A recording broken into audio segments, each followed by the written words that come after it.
I relate the problem with our foods in a very similar way to relating the problem with the globe and global warming. That it is a serious problem.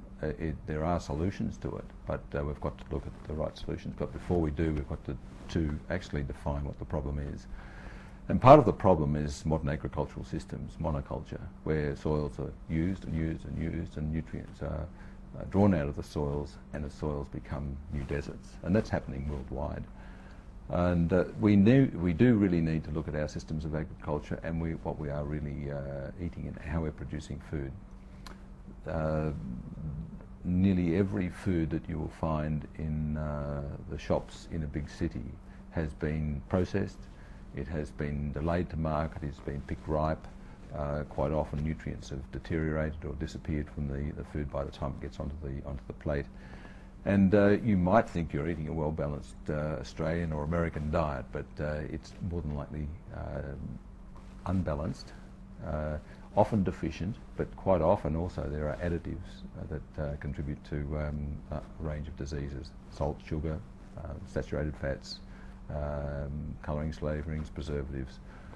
Things that have an adverse effect on the immune system, the communication system, the nervous system, the defence systems in our body, things that really in the long term can cause massive damage to cells and subcellular structures in the body. If you look at fertilisers, for example, synthetic fertilisers, you can make a wheat plant grow with very low levels of protein in almost a desert in this country simply by putting synthetic pesticides, synthetic fertilisers on the ground. But what happens is slowly we're producing new and new deserts. To turn that soil into a functional soil again, you've got to put nutrients back into the soil, you've got to put worms back into the soil, you've got to put probiotics back into the soil, and then you've got to start cultivating it properly again and really looking after it. The same with organics.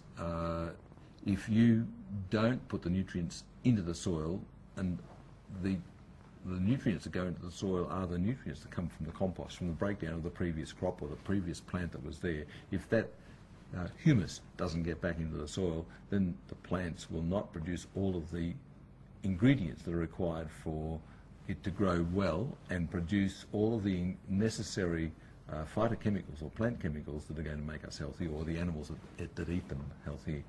And I'll give you an example. If you, for example, grow tomatoes artificially and pick them green, they're flavourless by the time they turn red. You leave a tomato on the bush in an organic or in organic compost, and you end up with a tomato that you can smell at about 3 metres away, and it's ripe and red and contains all of the ingredients that are important in protecting you against prostate cancer, whereas the green tomato picked early doesn't. So it's not only a matter of the fertiliser, but it's also the time of picking and the ripening of the fruit. And that applies right across the board to all of the foods that we consume. Most of the foods that we consume are picked before they're ripened, and they're not grown organically. Organic, there is a big difference, both in flavour, taste, life force, and the ingredients and levels of ingredients in them. It surprised me in my clinical years that nobody was interested in the patient's diets. When I spoke to my profs, they weren't interested in diets, the patients weren't interested in diets, and neither were the hospital. So diet didn't come into it, and whenever I mentioned it, nutrition, it was basically put to the side. Yet the patients in the beds that I was treating were obviously malnourished, underweight quite often, sometimes obese, but definitely showing signs of deficiencies, and these were not treated. Classical case was a cancer patient. She'd just been operated on, she was underweight, and she was receiving intravenous salt and sugar solutions and no nutrients at all. And we were wondering why she was getting wound infections and chest infections and poor immunity. And you point out the obvious deficiencies to the students and to your teachers, and it just basically went over their heads. There are a lot of studies in animal nutrition that can be related back to human health and human illness and human disease. But one of the classical ones was one where calves were purposely fed a selenium deficient diet to produce white muscle disease, because back in the 60s some of the restaurants and hotels wanted white meat to put on the tables, white veal, and the best way of producing white veal was to produce animals with white muscle disease. When these animals were slaughtered, of course, their meat was white, and what the restaurants wanted.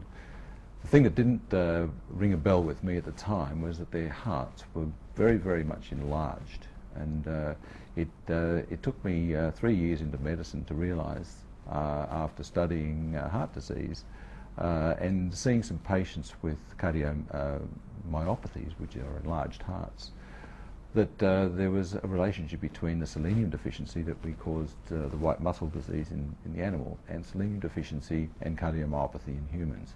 Now, there has been some documentation of that, but it's very rare. In fact, it never happens in this country that a cardiologist or a cardiac surgeon would look at a selenium deficiency in a patient with cardiomyopathy. And usually patients with cardiomyopathy, if it's serious enough and their heart failure regime fails, that they go on the list for a cardiac transplant. And we have actually prevented a number of patients from going on to transplant simply by boosting up their heart muscle with selenium and appropriate antioxidants, coenzyme Q10. So massive savings in terms of human suffering, life, cost of healthcare delivery, and it's a very, very important lesson that we should not be ignoring the importance of trace elements.